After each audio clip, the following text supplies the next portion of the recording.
continue to do more than jerk him around by threatening him with criminal prosecution for coming forward.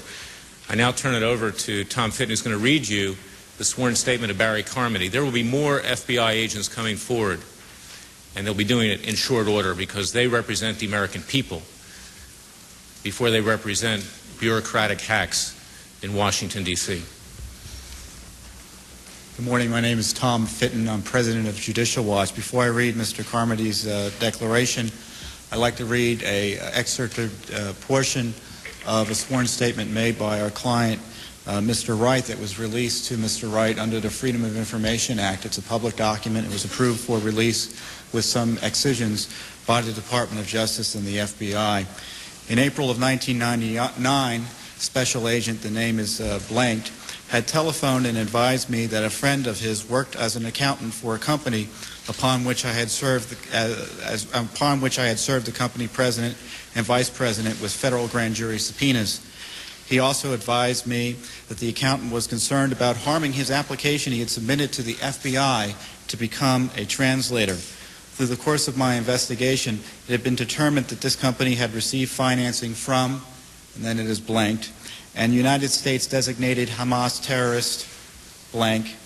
Each of the aforementioned are Muslim. A few weeks later, I received another telephone call from the special agent. He advised me that he had been telephoned by the accountant who stated that the president of the company was aware of his relationship with this agent. The president inquired if the accountant could arrange a meeting between the special agent and the company president regarding the Chicago investigation. The accountant then mentioned his concern to Special Agent Blank that the funds the accountant was transferring overseas on behalf of the company may have been used to finance the embassy bombings of Africa. In addition, the accountant recounted unusual events following the receipt of the subpoenas. One of the events that was highly unusual to him involved a friend of his coming to the United States from a Middle Eastern country and secretly meeting with the company president and vice president. This special agent asked if I desired him to speak with the president of the company.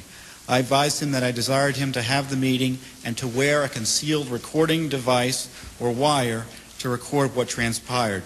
I then went to the United States Attorney's Office and discussed this matter with them, and they agreed that the wire would be of great interest to their investigation, or our investigation.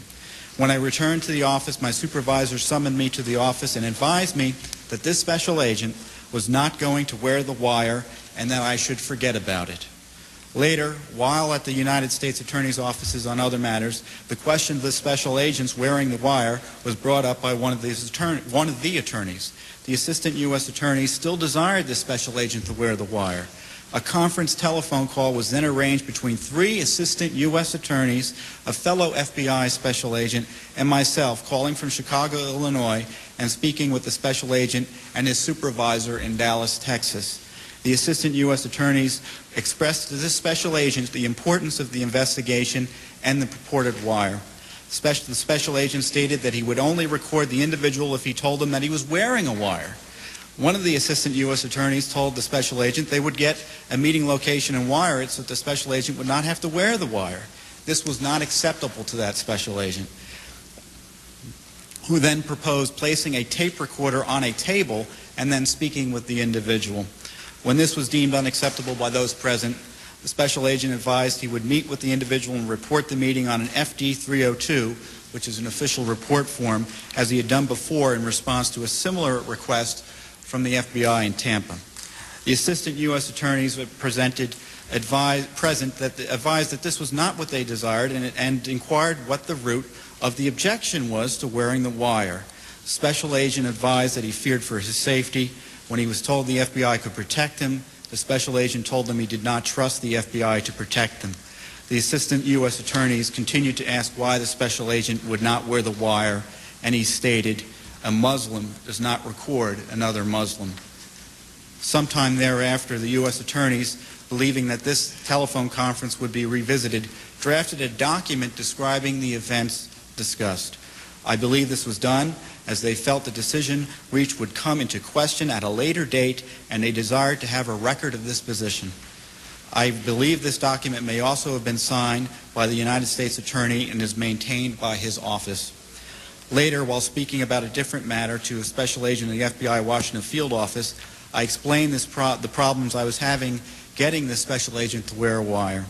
I was informed that his office had problems with the special agent previously, and I was advised that his office had drafted a document and sent it to the FBI Dallas office expressing their concerns about the special agent contacting subjects of their investigations and not disclosing these contacts to the special agents conducting these investigations.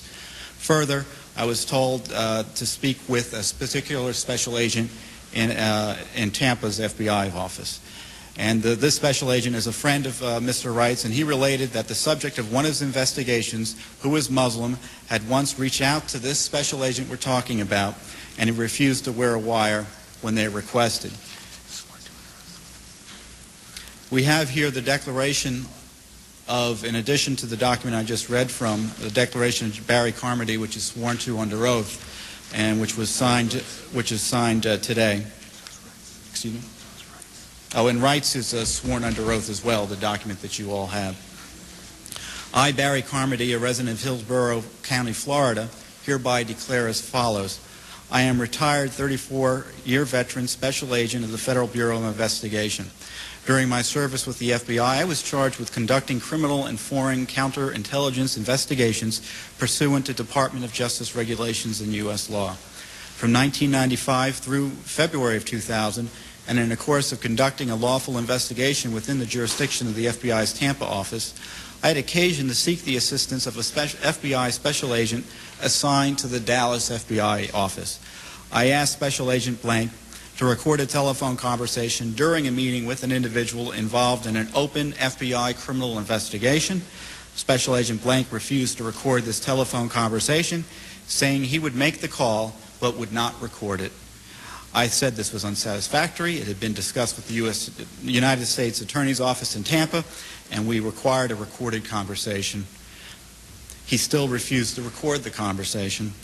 The refusal to record the telephone conversation may have had negatively impacted the conduct of the FBI's investigation. I informed FBI headquarters twice about this incident, in 1998 and again in 2000, but I am aware of no disciplinary action being taken against him in this matter. In fact, I have been told that Special Agent Robert G. Wright, Jr. had a similar experience with Special Agent Blank in the course of a subsequent investigation he pursued, thus done and signed in the presence of undersigned witnesses on May 30th, 2002, and it's signed here by Barry Carmody. In conclusion, let me thank the excellent work of David Shippers, who has become a national advisor to Judicial Watch. Judicial Watch is in the process of opening a Chicago office. We are working together on this matter. As you can see, it's not just a question of Special Agent Raleigh. It's not just a question of Special Agent Wright. But there are many FBI agents that are willing to come forward and will come forward to tell the story about what is happening at the FBI. And despite politically convenient statements that the FBI is being reorganized, only after these agents either came forward or it was known were going to come forward, and it was known that Special Agent Wright was going to come forward today before Director Mueller decided he was going to announce an FBI reorganization yesterday, not a coincidence at all. Despite all of that, these are simply cosmetic reforms. As Special Agent Wright has talked about, jurisdiction needs to be removed from the FBI because the corruption is too endemic to allow them to continue to allegedly protect the American people. The FBI has not protected the American people. Special Agent Wright was prevented from doing his job. He wished that he could have done his job. You can see the emotion. He broke down in tears at the end of this press conference because he believes that if the FBI had performed as it was supposed to perform, it is very likely that we would not have had September 11th. And unfortunately, even the FBI director and the Attorney General, despite covering up what happened for almost 9 months, have now been forced to admit the same thing. We look to you, the members of the media, to force the FBI to take action, to just make full disclosure, to come forward, to allow Special Agent Wright and others to speak freely and fully without threat of criminal prosecution, so the American people, we the people by the people, that's the Constitution, can have control of their own destiny. before thousands, and according to the predictions of Vice President Cheney, millions of Americans needlessly lose their lives through nuclear and biochemical and other types of terrorist attacks in this country. Thank you for your attention. We look forward to working with you.